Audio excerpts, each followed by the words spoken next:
আমরা আলোচনা করবো এমবেডেড কোয়েশ্চেন নিয়ে, আমাদের ক্লাসের একটা পার্ট। এমবেডেড কোয়েশ্চেনটা আমরা অনেক সহজে এখানে শিখবো। দেখি আমরা আগে গঠনটা দেখি এমবেডেড কোয়েশ্চেনের। তবে আমি এখানে লিখছি এমবেডেড কোয়েশ্চেন। এমবেডেড কোয়েশ্চেনের সাথে আমি ডাব্লিউএইচ কোয়েশ্চেনের একটা সম্পর্ক দেখাবো এখানে।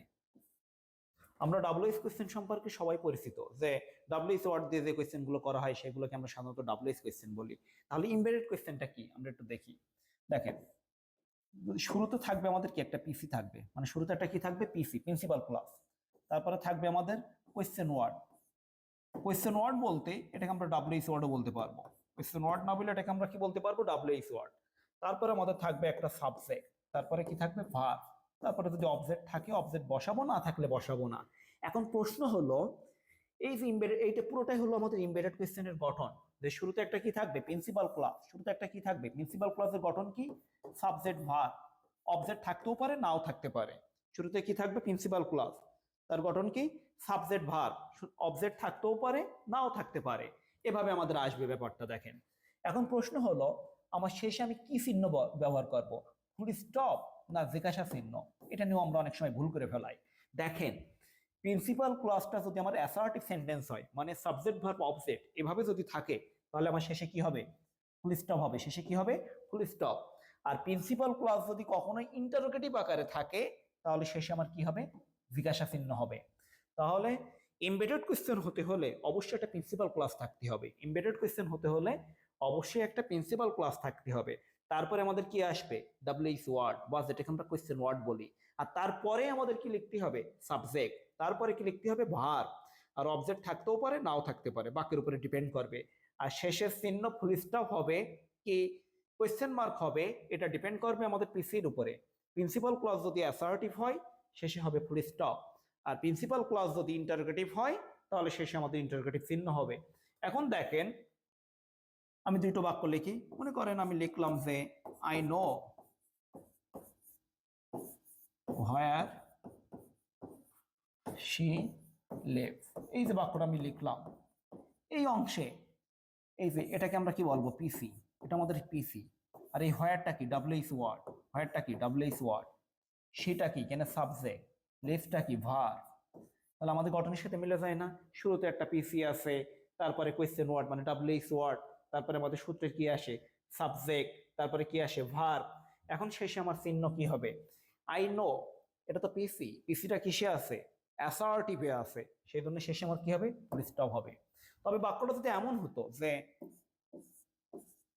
Do you know, do you no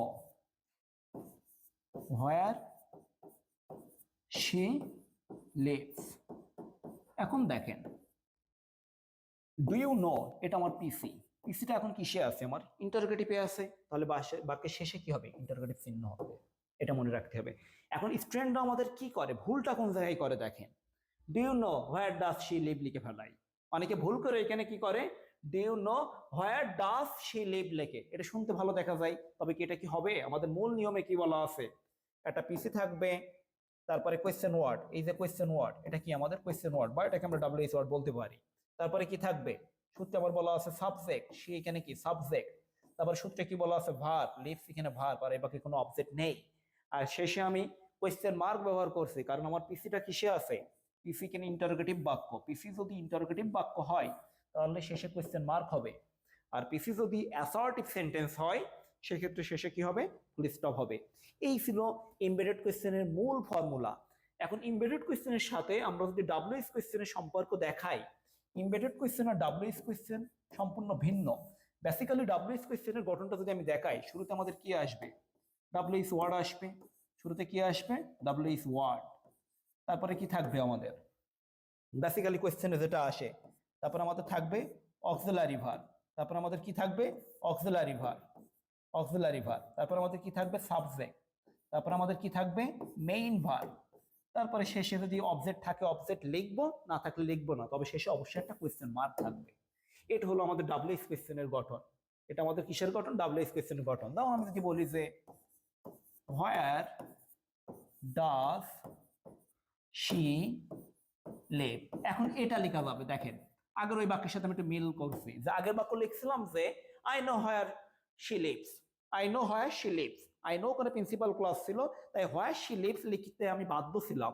তবে এখানে কোনো প্রিন্সিপাল ক্লজ নেই, নর্মালি একটা কোয়েশ্চেন করা হয়েছে, এখানে নর্মালি একটা কোয়েশ্চেন করা হয়েছে, সেই কারণে এখানে হোয়ার দিয়ে শুরু করা হয়েছে। এই যে ডাব্লিউএইচ ওয়ার্ড হোয়ার, তারপরে ডাজ এখানে অক্সিলারি ভার্বের কাজ করছে, আর শি এখানে সাবজেক্ট, আর লিভ এখানে মেইন ভার্ব। লিভ এখানে কি হবে? Main verb. লিভটা এখানে কি হবে? Main verb. এভাবে ব্যবহারটা এসেছে। এই ছিল আমাদের এমবেডেড কোয়েশ্চেন এবং ডাব্লিউএইচ কোয়েশ্চেনের মূল ডিফারেন্স। তাহলে পরীক্ষায় যদি এমবেডেড কোয়েশ্চেন বা ডাব্লিউএইচ আসে, তাহলে আমাদের এই মূল গঠনটা আমাদের খেয়াল করতে হবে। এভাবে যদি আমরা আনসার করি তাহলে আমাদের ভুল হবে না। তাহলে আমাদের এটা এটা এমবেডেড, আমরা এখানে পূর্বের লেকচারে শিখছি আমরা আইডেন্টিফিকেশন অফ ক্লজ, আর এখানে আমরা দেখলাম এমবেডেড কোয়েশ্চেন এবং ডাব্লিউএইচ কোয়েশ্চেনের মূল ডিফারেন্সটা। এটা ছিল আমাদের ক্লজের পার্ট।